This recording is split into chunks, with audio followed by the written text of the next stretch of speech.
How many times do you find yourself putting yourself out there for others, even when you're hella exhausted? Yes, I'm talking about those days where you hardly feel present, but you still decide to show up in a busy environment and give to someone. Just doing what others want you to do, or doing what you think others would like. Whatever it is, some people might say you're too nice or that you're a people pleaser. But my question is, what are you distracting yourself from? And what do you think that giving others will give to you? The truth is, managing other people's problems can be a great distraction, mostly if you have a lot of your own. It's a great mental static that just drowns whatever we have in us. So it's way easier to obsess over other people's problems and to put yourself in other people's lifestyles than to sit in your own mind and in your own problems, your own silence, whatever might be going on. And I know people pleasing can be something that you learn over time, or maybe in your childhood, whether that's because you had parents that had great expectations, or you've been let down, somebody hurt you, put your confidence down. The reasons are endless. And I know this because I used to do it all the time. Genuinely, I found it easier to be what other people wanted and to be like other people, to live like other people. Because I thought of it as like a default system, like I can just be around others, do what they do, and I won't ever have to deal with my own life problems in my own life. And that's people pleasing because you're being an asset to them, but what about to yourself? It's also distracting yourself, but in a way it can be people pleasing.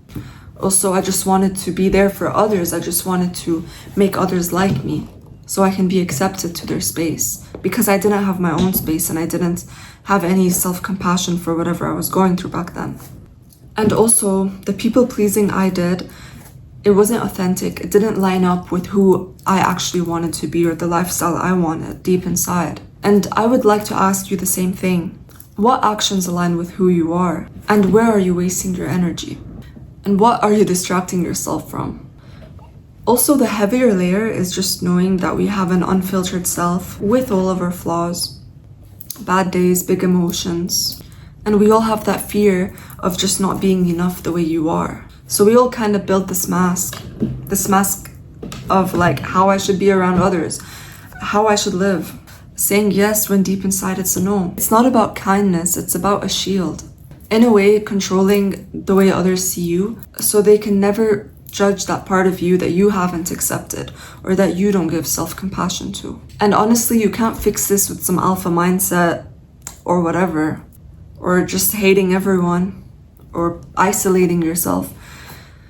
You have to start very small and try to balance things out step by step. I'd say always take pauses every time you have to make a decision to really ask yourself if it's a yes or a no. And if you're not sure, ask yourself why it would be a no or why it would be a yes. You don't have to go too far into it, but really just ask yourself. Forget what they want, just ask yourself. And a good point, if you're uncertain, what would you lose if you say no? Sometimes saying no, even though you wanted to say yes, can be good for you, because sometimes we say yes unconsciously because it distracts us. It might be just like a distraction. And saying no when you want to say yes can be you giving yourself more time to just sit with the discomfort. And also it can help you become more aware of what you want versus what you actually might need. Drop a comment below if this helped you in any way, and let me know how it feels when you actually drop that mask and you just decide to do whatever you actually want to do. And if you're looking for a place to just chill and talk about random stuff, hit that subscribe button. We're all just trying to figure it out, and that's the good part about it. You're not alone. But I'm gonna leave you with this one question though. If you could just have a day for yourself and you could do anything that you know is truly healthy for you, what would that be? Think about it.